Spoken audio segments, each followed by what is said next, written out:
In this video, I'm going to talk to you guys about all the different things that I kind of did at Adepticon, but mainly I'm going to show you all the junk that I brought back with me. So I hope you enjoy the video. Let's get started.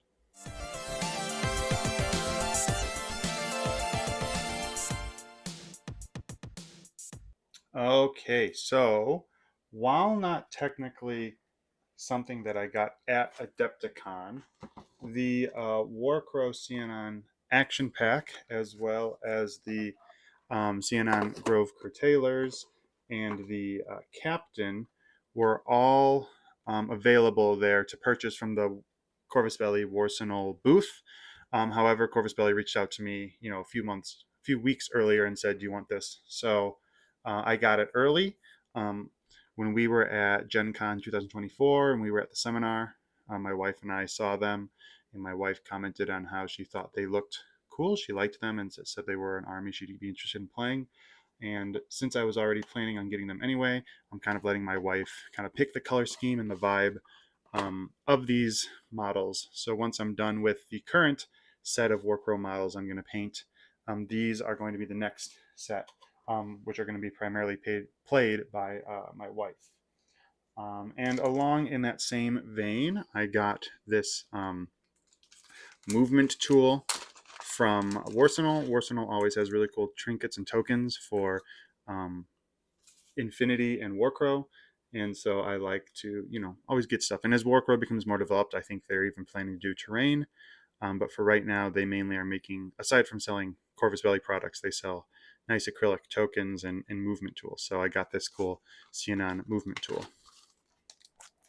Aside from that, one of the things I went to for Adepticon, I only did two things. The first thing I did was the Corvus Belli seminar, where they kind of give you an update on Warcrow and Infinity. And so after the seminar at the end, they gave out these convention exclusive Rangian Guard models. I do not play Infinity, but from my understanding, this is some sort of mercenary character you can get. And yeah, it looks very cool. He's on tactical ice. The thing is, I do not play Infinity, and so I now have a model. Not only do I have one model, though, when my wife and I were at Gen Con 2024, we both received this con exclusive Infinity model from the Paradise Lost show, who's going to be a character that you can play in the Hak Islam faction. However, once again, I don't play, so I'm either going to save them for a rainy day, or more likely I'm going to sell them or trade them so I can use the money for them to play or buy more Warcrow stuff. Um, the biggest thing I got from Adepticon were this this trophy and award. So this first thing I did was the seminar, the Corvus Belli seminar. The second thing I participated in the following day was the Echoes in the Fog Warcrow narrative event. It was the first narrative event for the game. Like I have mentioned before, I really love Warcrow. It's one of my favorite games, and it's my main war game right now and has been since it came out. And so I really wanted to be part of it. I do a lot of the community organizing in my area, and I was voted to have the best appearing models. And I'll put a picture of the models up while I talk about them. I took my Northern Tribes, a list of Northern Tribes guys, but it was a lot of fun. It was a lot of fun guys and gals just playing Warcrow, having fun. It was a narrative event, so it was a lot less, I would say, tense than competitive. I've played one competitive event at Gen Con, and it was much more serious and not necessarily narrative. And this was definitely more my speed, and I felt very surprised. I was very shocked to have gotten this award. It made me very happy. I was not expecting it. I've never won an award like this before, but I got this cool, real, metal award, as well as this cool, really nicely 3D printed resin model that I now have displayed in our family's kind of meeting area. Our front room with all our books on our massive bookshelf. So this was really, really cool to get. This is my favorite thing. I was over the moon when I got this. You see on Instagram all these different wonderful paint jobs, and I'm always, feeling less than and kind of having imposter syndrome when it comes to painting. And this was just really very much a morale boost for me. So this was really, really cool. And This is gonna probably be one of my favorite things I've ever gotten from a convention for a long, long time. But aside from this award, there were other things you could get from the convention as well. So I got a whole bunch of junk, that whole bunch of cool stuff that I wanted to get. So pretty much all of it was 3D printed or resin printed, and I wasn't able to snag any of the actual merchandise stuff. So like terrain packs and stuff from actual companies, but this is what I did grab. So just kind of quickly going through it, I got this cool 3D printed initiative tracker. As I've shown in other videos, I do 3D print resin and filament. However, so when I was getting the prizes, I tried to get stuff that maybe I wouldn't go out of my way to 3D print or I wouldn't be able to. This you can see is a multicolor print, so I just thought this was really cool. They had very faction specific ones. I liked the generic one, especially since I do a lot of community organizing. One thing I realized after I got it was that it only goes up to 10. One of the games, Warcrow or Warcrow Adventures, only goes up to 10. The other one goes up to 12. So I will use it. I don't know how much, but it was a very, very cool thing. Maybe I'll give it away to somebody as a prize in my local area. The other things I got were several of these different initiative, or not initiative, but just kind of like objective terrain, scatter terrain. These are just like slabs of rock with like briars and roots growing around them. I may do something unique with that. I don't know, but I got 4 of them, so maybe I'll make a narrative thing for Warcrow and run it in my area. I also got 2 sets of the same product, which is very similar to the other one, just kind of like these objective tokens, but these are um, like crates and barrels and just a bunch of supplies. In the narrative event, we were trying to get supplies in one of the events and trying to bring it back to our side. So I have 2 sets of these. I'll use them for something, or I'll give them away. Who knows? And then after the event, after quite a few people had left, I was talking to the event organizer and kind of like getting some of the files and stuff from him that he used and the documents. And all these wound tokens were left at the table from the prize table, and he said I could just take them. These are from Jolly Lark. It's a really cool YouTube channel, and but they're 3D printed as well. Multiple filament colors, red and white. So I grabbed all 3. He said I could take all 3, so I did. So now I have 246, so 60 damage tokens. I'll use them for something. I might not use them for Warcrow. I may use them for something else, or like I said, I'll save them and I'll use them as prizes for my own community, narrative events. So the narrative event was a lot of fun, but Adepticon also has, a small vendor hall. And so one of the things I got at the vendor hall was just some paint. Bold titanium white is one of my go-to paints. I use it on almost every single model. And if you've never seen my paint jobs for miniatures, because this channel is more focused on terrain, it may have miniatures in the future, I don't know.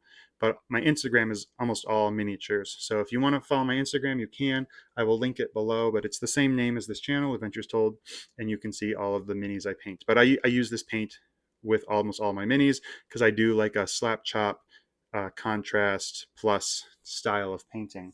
So I'm always needing this, and it's frequently sold out at my gaming store. So on my Instagram right now, I'm trying to count every single model I paint in 2025. So if you want to see me and follow me on that journey, feel free. It kind of helps keep me accountable with getting minis done and getting rid of any pile of gray models I have. Right now, I think I'm on like model 21 ish, somewhere around there.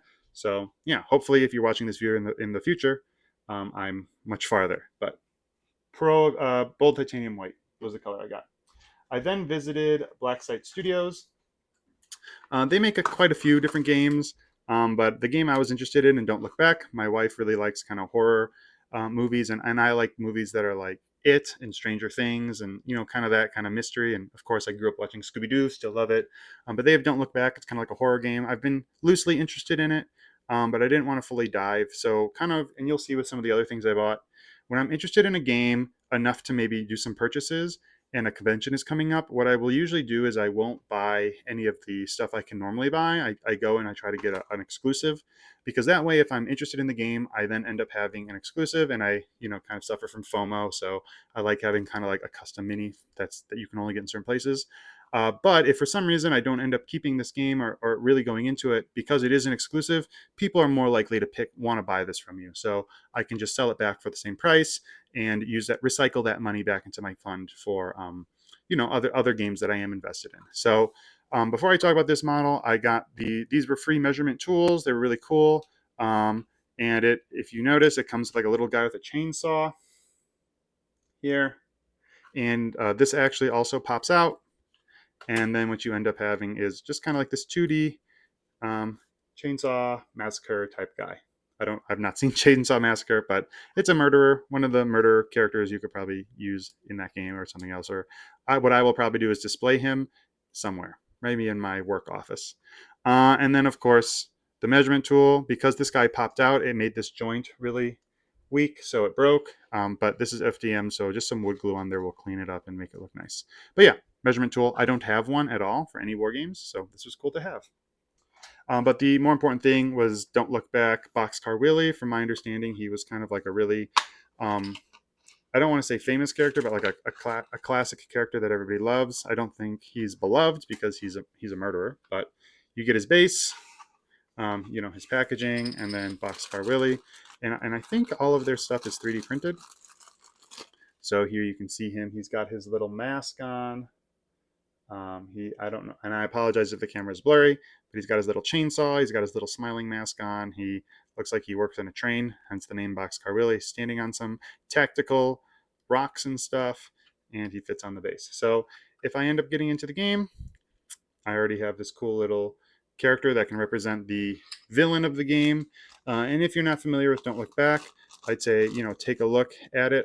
If I remember, I'll put the links to all the different games I've talked about below.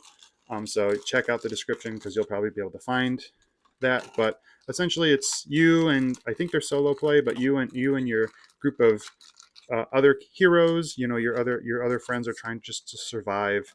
A summer camp or a murderer running amok the woods or a town or whatever. And it's player versus environment.